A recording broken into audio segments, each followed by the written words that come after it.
Well, so we're going to talk to each other for a minute. I'm going to tell you what I've learned from my children. Because this is a response to a lesson on what you've learned from your mother. And then you ask the question, not what you've learned from your mother, but what you've learned from your children. And then I get to answer the question, what I've learned from my mother. So away we go. Yeah, so away we go. Your turn. Over the past 10 years, I've been watching the results of a study out of Harvard. The study began in the 1930s, and they were looking for ways to understand what it is that brings happiness in old age. So they go out and regularly review the same participants in the study who now are not living as long, or maybe living very long, but there are fewer and fewer of them. They're asked a number of questions.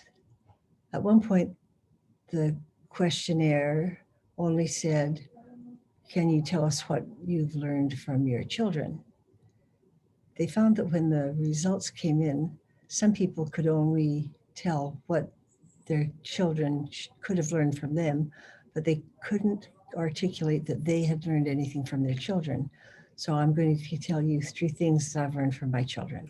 Partly because they discovered that those people who couldn't say good things about what they'd learned from their children, it was correlated with not living as well. So if you want to live a good life, you need to have learned from your kids.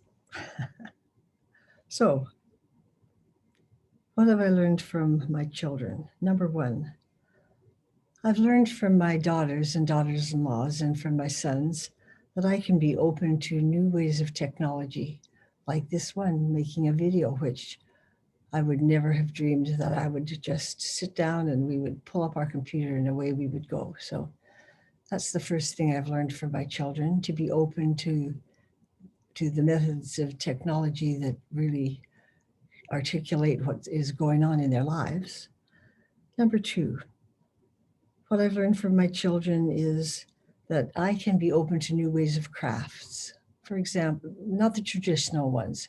I can sew a bit, cook a bit, crochet a bit, but my daughter-in-law works with a glue gun, not really a glue gun, with power tools, as though they were just always in her hip pocket.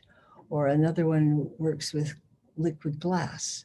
Or Rebecca opens up the world of making silver jewelry, which takes a blowtorch. Yeah, exactly. So another thing that I've learned from my children is that I can learn to do random acts of kindness in ways I had never dreamed of before.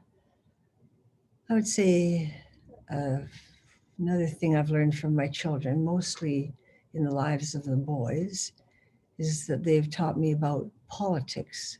They've taught me that I belong in politics, that my vote matters, that I can be political at election time, but that it's far more important to be political during the 4 years that